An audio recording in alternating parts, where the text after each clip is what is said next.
কিনো কম আৰু কিমাননো কম আমি ধৰক কিমান বছৰ ধৰি এই প্ৰচেছটো কৰি আছো মই নিজে 2018 ত জয়েন কৰা তেতিয়াৰ পৰা ধৰক মই যেতিয়া নতুন আছিলোঁ তেতিয়াৰ পৰা এই প্ৰচেছ চলি আছে বুলি গম পাওঁ শুনিছোঁ এতিয়া যেতিয়া টাইম অতিক্ৰম কৰিলে গম পালোঁ কি আমাৰ প্ৰব্লেম হৈ আছে অলৰেডি আমি মাৰ্চত এই বছৰৰ যোৱা মাৰ্চত 21 তাৰিখে আমি সচলত এটা প্ৰতিবাদ কৰিছিলোঁ তাতেও আমাক এটা কথাই আশ্বাস দিছিলে যে আপোনালোকৰ যিবিলাক দাবী আছে এই দাবীবিলাকৰ কাৰণে আমি অলৰেডি আলোচনা চলাই আছোঁ আমি কিবা এটা অতি সোনকালে আপোনালোকক এটা কিবা এটা মানে তাৰ ৰিপ্লাই দিম বা এটা গুড নিউজ আমি দিম কিন্তু নাই হেতুটো একো নহল তাৰ পিছত আকৌ আমি বাধ্য হলো যোৱা 29 সেপ্টেম্বৰত আমি আকৌ সচলত বহিবৰ কাৰণে বাধ্য হলো তাতেও সেই একেই ঘটনা একেই আকৌ প্ৰিন্সিপাল সেক্ৰেটাৰী ছাৰ আহিলে ক'লে কিন্তু এনেকুৱা একো ফ্ৰুটফুল আমাক মানে কোনো মানে আশ্বাস দিব নোৱাৰিলে তেওঁলোকে মোৰ খালি এটা বস্তু জানিবৰ মন মানে যেটো সময়ত ধৰক আমাৰ স্বাস্থ্য খণ্ডত ইমানখিনি আমাৰ মাননীয় মুখ্যমন্ত্ৰী ছাৰ বা আগৰ ধৰক মাননীয় আমাৰ health minister sir doctor Himanta Biswa Sarma ছাৰে তেখেতে স্বাস্থ্য খণ্ডত ইমানবিলাক উন্নতি আনি আছে ধৰক প্ৰত্যেকটো ডিষ্ট্ৰিক্টত আপোনাৰ মেডিকেল কলেজ হ'বলৈ গৈ আছে তেনেস্থলত আমি দেখা পাওঁ ধৰক প্ৰত্যেকখন হস্পিটালতে নিয়াৰ এবাউট 60 to 70% আমাৰ NHM কৰ্মী থাকে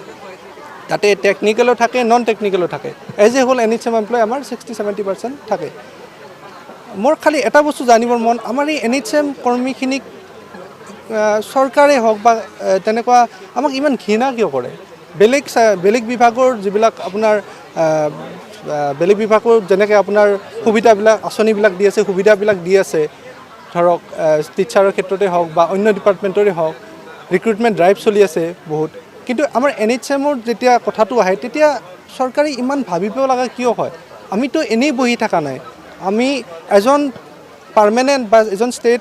গভৰ্ণমেণ্টৰ এমপ্লয় যেটো সময়ত যায় নন টেকনিক্যালে হওক বা টেকনিক্যালে হওক আমাৰ OPD সেম টাইমতে আমি OPD সোমাম সেম টাইমতে আমি OPD পৰা বাহিৰ হওঁ ট্ৰিটমেণ্ট আমি সেম দি আছোঁ বা আমাৰ নন টেকনিক্যাল মানুহ যিখিনি আমাৰ অফিচিয়েল মানুহ আছে তেওঁলোকেও আমি যিখিনি কাম কৰোঁ সেই ৰিপৰ্টবিলাক পঠাই ষ্টেটলৈকে পঠায় ষ্টেটে আকৌ সেই ৰিপৰ্ট চেণ্ট্ৰেললৈকে পঠাই পেলাই আমাৰ অসম এখন মানে স্বাস্থ্য খণ্ডত এখন ভাল ষ্টেট হিচাপত বা উন্নত ষ্টেট হিচাপত মানে স্বীকৃতিও পাইছে তেনেকুৱা তেনেস্থলত আমাৰ NHM কৰ্মীখিনিক কিয় ইমানখিনি অৱহেলা কৰি আছে এই বস্তুটো আমি খুব জানিবৰ মন কাৰণ আমিতো কৰি আছোঁ কাম নকৰা নহয় আমিতো কৰি আছোঁ কিন্তু আমাৰ এতিয়া বৰ্তমান যিটো ইনফ্লেশ্যন হৈ আছে আমাৰ সেই হিচাপত ধৰক আমি যেটো চাকৰি পাওঁ মই এতিয়া আপোনাৰ মিডিয়াৰ সন্মুখত মই বৰ্তমান যেটো স্যালাৰি পাওঁ মই আপোনালোকৰ ওপৰত ক'ব লাজ লাগিব মই নোৱাৰিম ক'ব কিমান তেনেকুৱা সেইটো ক'ব নোৱাৰিম মই মানে সঁচাকৈ লাজ পাম ক'ব গ'লে গতিকে আমাৰ ইনক্ৰিমেণ্ট খুব কম তাৰোপৰি কোনো স্কেল পে নাই আৰু এইটো বস্তু 2016তে আমাৰ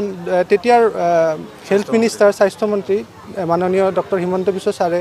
তেখেতে আমাক আশ্বাস দি থৈছিলে যে আপোনালোকক যেতিয়ালৈকে ৰেগুলাৰাইজেশ্যন আমি কৰিব নোৱাৰোঁ তেতিয়ালৈকে আমি আপোনালোকক 7 পে কমিশ্যনৰ হাৰত আমি স্যালাৰি প্ৰদান কৰিম কিন্তু আজি 2016ৰ পৰা 2026 হ'বৰ হ'ল নিয়াৰলি 10 years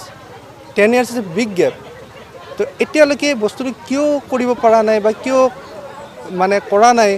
আমাৰ কি দোষ সেই বস্তুটো অলপমান মানে আমি চিন্তিত খুব এই বস্তুটো আৰু আমি ভাগুৰুৱা একচুৱেলি কিমান প্ৰটেষ্ট কৰিম আমি আৰু প্ৰটেষ্টটো নকৰিলেও আমাৰ মানে উপায় নাই কাৰণ আমাৰ এইবিলাক দাবী যিখিনি দাবী কৰি আছোঁ আমাৰ ন্যায্য দাবী আমি পাব লগা দাবী অলৰেডি সুপ্ৰিম কোৰ্টত আপোনাৰ 2013ত ভাৰ্ডিক্ট দিয়া আছে যে equal pay for equal work মানে অৰ্থাৎ সম কামৰ কাৰণে সম দৰমহা প্ৰদান কৰিব লাগে তেনেস্থলতো 2013ৰ পৰা 2016লৈকে কিয় আমাৰ এই বস্তুটো ইমপ্লিমেণ্ট কৰিব পৰা নাই কি অসুবিধা আছে বা আমি এনেকুৱা কি দোষ কৰিছোঁ যে আমাক নিদিয়ে এইখিনিয়ে কথা আৰু